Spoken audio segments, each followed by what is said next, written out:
తెలంగాణలో రాష్ట్ర రాజకీయాల్లో ముఖ్యమైన మున్సిపల్ ఎన్నికల షెడ్యూల్ అధికారికంగా విడుదలైంది. ఫిబ్రవరి 11న 7 కార్పొరేషన్లు, 116 మున్సిపాలిటీలు, 2996 వార్డుల కోసం 8195 పోలింగ్ కేంద్రాల్లో ఎన్నికలు జరగనున్నాయి. అవసరమైతే రీపోలింగ్ 12న, కౌంటింగ్ 13న, చివరగా 16న 116 మున్సిపాలిటీల చైర్మన్, వైస్ చైర్మన్, 7 కార్పొరేషన్ల మేయర్లు, డిప్యూటీ మేయర్ల ఎన్నికలు నిర్వహించబడతాయి. ఈ మున్సిపల్ ఎన్నికలు కేవలం స్థానిక ప్రతినిధులను ఎంపిక చేసే ప్రక్రియ మాత్రమే కాదు, రాష్ట్ర రాజకీయ దిశను కూడా సూచించే ముఖ్య అంచికంగా భావిస్తున్నారు.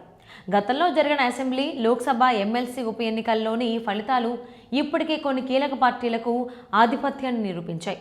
ప్రభుత్వం, ప్రతిపక్షాలు ఈ ఎన్నికల ఫలితాలను పరిగణలోకి తీసుకుని తమ వ్యూహాలను పునరాలోచిస్తాయి. సిటీ, పట్టణ, గ్రామీణ స్థాయిల్లో ప్రజల ఓట్లు ఏ విధంగా పడతాయో ఈ ఫలితాలు చూపిస్తాయి. ప్రజల ఆమోదం, అసంతృప్తి, స్థానిక సమస్యలపై పార్టీ అభిప్రాయాలు అన్నీ ఈ మున్సిపల్ ఎన్నికల్లో ప్రతిబింబిస్తాయి. రాష్ట్రంలోని రాజకీయ నాయకులు, కార్యకర్తలు అన్ని శక్తులను గీతా ఫలితాలను సాధించేందుకు ఉపయోగిస్తున్నారు. ఫలితాలు ఏ విధంగా వచ్చినా ఇప్పుడు ప్రతి ఓట్, ప్రతి వార్డు, ప్రతి మున్సిపాలిటీ ముఖ్యమైన చారిత్రక అంచికగా నిలుస్తుంది. ఈ నేపథ్యంలో మున్సిపల్ ఎన్నికలు రాష్ట్ర రాజకీయాల్లో తుది మలుపు. అధికార పార్టీలకు ప్రజల ఆమోదం, విపక్షాల వ్యూహాల పరీక్ష అన్నీ ఒకేసారి నిర్ణయించే సంఘటనగా మారబోతున్నాయి.